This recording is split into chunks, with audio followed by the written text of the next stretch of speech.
Olá, bem-vindo, bem-vinda a mais essa edição do Diálogos com o MPPE, o programa de entrevistas do Ministério Público do Estado de Pernambuco. No programa de hoje nós vamos falar sobre as dificuldades, os desafios no período da pandemia e pós-pandemia no sistema de educação aqui no Estado. Para conversar conosco, nós convidamos o promotor de justiça e coordenador do Centro de Apoio Operacional às Promotorias de Justiça de Defesa da Educação, o CAOP Educação, Dr. Sérgio Souto. E também convidamos o representante, o presidente da UDIME, que é a União Nacional dos Dirigentes Municipais de Educação de Pernambuco, Natanael Silva. Bem-vindo, doutor Sérgio, Natanael. Eu queria, doutor Sérgio e Natanael, que vocês respondessem com relação ao início lá da pandemia. Se, de fato, a pandemia está sendo e foi o maior desafio no sistema de educação, principalmente nos municípios mais carentes do Estado. Boa tarde, Rafael, professor Natanael, boa tarde também. Sem sombra de dúvida, a pandemia foi o maior desafio da educação, acho que nos últimos anos. Acho que na história, uma situação como essa, de paralisação total das atividades presenciais de um dia para outro. E com isso surgiram diversas dificuldades das instituições de ensino públicas e privadas de iniciarem um novo planejamento, se reinventarem e, a partir daí, retomarem as atividades mesmo de maneira remota. Para o Ministério Público, de igual modo, o desafio também foi gigantesco, porque na área da educação precisou se trabalhar de início para se garantir para os estudantes da rede pública, municipal e estadual, a merenda escolar, a continuidade dessa política pública. E também acompanhar as atividades remotas que estavam sendo desenvolvidas ou que começaram a ser desenvolvidas pelas instituições de ensino.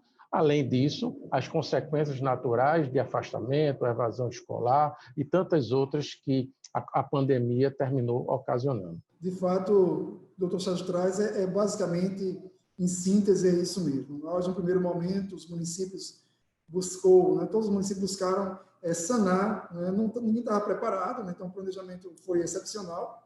As ações tomadas naquele primeiro momento foram todas excepcionais. Alguns municípios iniciaram um movimento de manutenção de vínculo com as famílias, com os estudantes.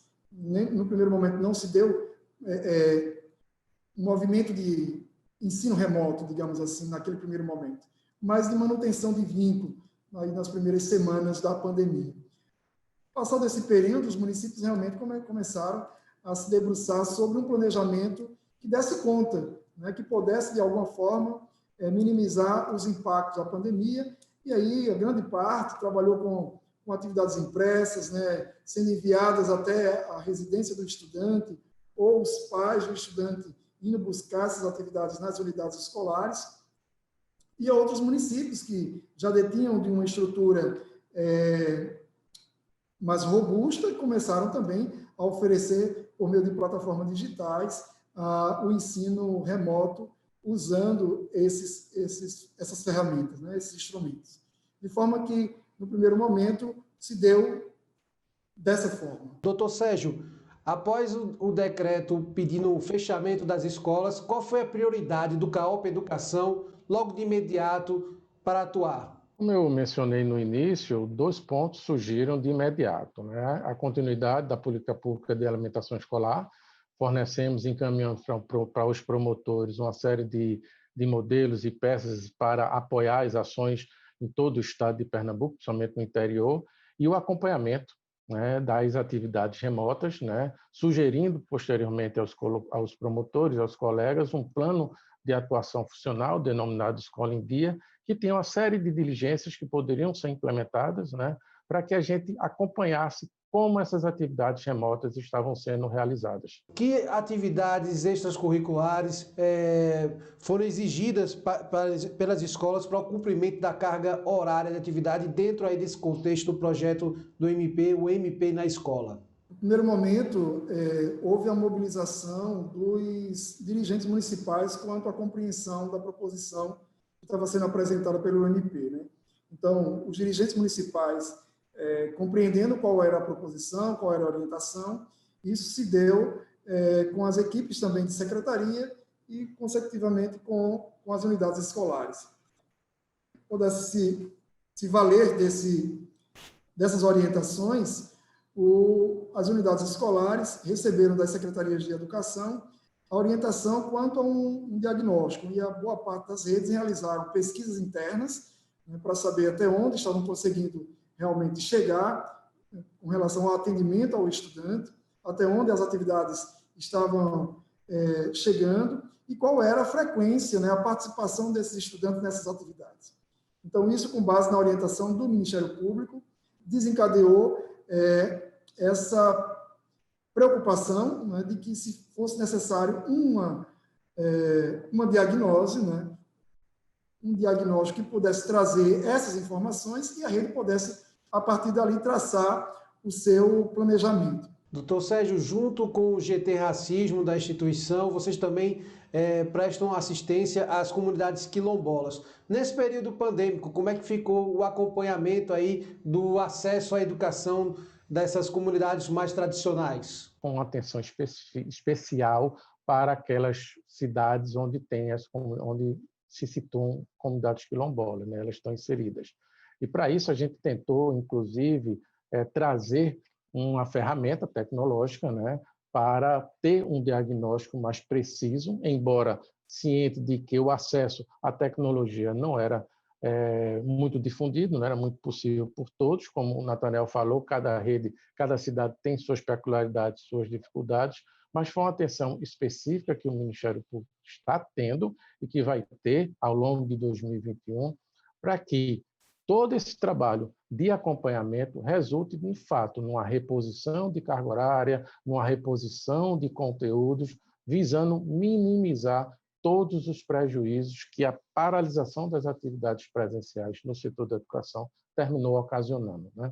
Então, isso, de fato, Rafael, é um desafio permanente de 2020, de 2021, 2022, porque já se pensa aí que os prejuízos na área da educação só serão recuperados ao longo dos próximos anos e, como eu já mencionei em outras oportunidades, o trabalho e os desafios da educação só estão começando. Lá pela frente nós temos ainda uma caminhada longa, dura, né? Até porque temos, como Nathanael já falou, 184 municípios com realidades distintas, uns melhores estruturados, outros não, e todos esses pontos têm merecido do Ministério Público uma atenção e um trabalho para revisitar essas políticas públicas, acompanhar esse direito social à educação, para que, de fato, a gente tente diminuir os prejuízos ocasionados pela pandemia do Covid-19. Outro instrumento de trabalho do MP, doutor Sérgio, com certeza é o combate à evasão escolar. A prova disso é o projeto Voltei. Eu queria que o senhor explicasse um pouco mais sobre o projeto e trouxesse também as principais causas do abandono escolar a parte da pandemia. E, Nathanael, eu queria que você falasse também como a Udime trabalha e vem trabalhando nessa questão.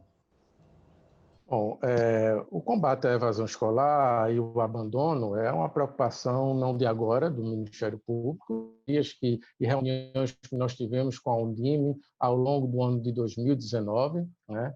E esse problema, Rafael, apenas aumentou com a pandemia, porque a gente sabe que com a paralisação das atividades presenciais, né, houve o rompimento por muitos estudantes do vínculo com a escola, né? E o projeto Voltei vem, em conjunto com Busca Ativa do Unicef, formar uma parceria para a gente diminuir esses índices de evasão escolar que tendem a aumentar por conta do Covid-19, dessa paralisação que eu comentei. As causas são as mais diversas, né? Nós temos as causas sociais, perda de emprego, questões de saúde, infraestrutura de escola. A gente tem problemas hoje relativos à violência escolar, violência doméstica. E o projeto Voltei ele tem por objetivo identificar a causa da evasão escolar e tratar a causa dessa evasão com a rede de proteção.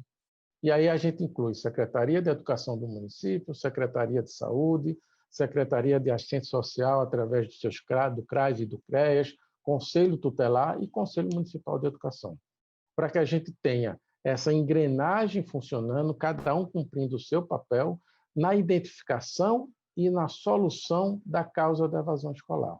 Só assim a gente garante o retorno do estudante a sala de aula de maneira segura e permanente. Nós, enquanto entidade, a Undime vê com muito bons olhos, né, e tem se envolvido com essa causa, que é uma das principais preocupações quando desse retorno.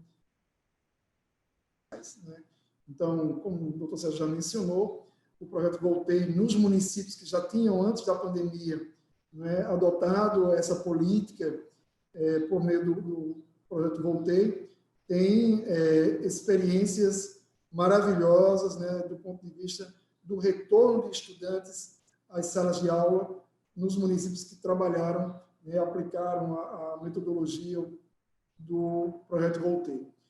A Unicef, aí, por meio do Busca Ativa Escolar, tem desenvolvido também um trabalho belíssimo, e nós entendemos que a conjunção desses dois projetos somam-se aos municípios no sentido de fortalecer a política municipal que trabalha contra a evasão escolar. Agora eu queria que vocês respondessem, principalmente o doutor Sérgio, com relação à tratativa, porque nesse período, com certeza, o MP sempre tratou sobre o assunto e vem tratando com a rede de apoio aí do MP com relação ao tema. E o MP lançou também uma campanha para que as pessoas, os gerentes, né, educacionais, os professores, os alunos e os pais dos alunos construíssem junto com o MP, a partir do projeto MP na Escola, um diagnóstico da educação em tempos de pandemia. Quais resultados foram obtidos, doutor Sérgio, e como é que surgiu a ideia justamente de trazer à tona do MP ouvir, de fato, as problemáticas trazidas pela pandemia e o ensino remoto? O MP Labs, que é a nossa ferramenta aí de tecnologia, nosso laboratório de tecnologia, trouxe a possibilidade da gente fazer uma pesquisa, né, um diagnóstico, ouvindo os alunos, os professores, os responsáveis e pais, conselheiros tutelares também, né, gestores escolares, para verificar como essas aulas remotas estavam sendo implementadas, né, as dificuldades que estavam existindo e o percentual, de repente, de alunos que não estavam tendo acesso. Embora a gente sabia desde o início que, pela ferramenta que nós estávamos utilizando, muitos teriam dificuldade de acesso, já que era uma ferramenta tecnológica. Mas isso não foi um obstáculo, porque, de alguma forma, o Ministério Público precisava, nesse período de afastamento e de distanciamento, ter uma aproximação da sociedade. E lançamos essa ferramenta, inclusive encaminhamos para a Undime deu apoio também na divulgação. Estamos agora, Rafael, colhendo e tratando os dados, consolidando os dados, para que a gente possa encaminhar tanto para os promotores, como também para a Undime, para que essas informações possam ajudar a nortear as ações e o planejamento, principalmente para o ano de 2021. A pandemia não acabou, a pandemia entra em 2021, as escolas continuarão nas atividades remotas, no máximo no sistema híbrido, e é preciso que essas informações sejam condensadas, analisadas e se transformem em opções ou alternativas para melhorar a qualidade do ensino remoto.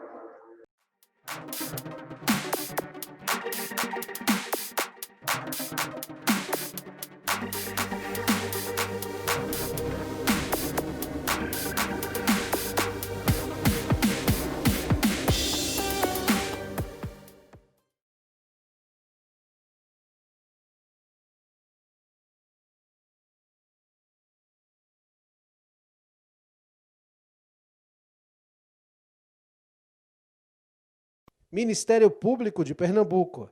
Compromisso com a cidadania.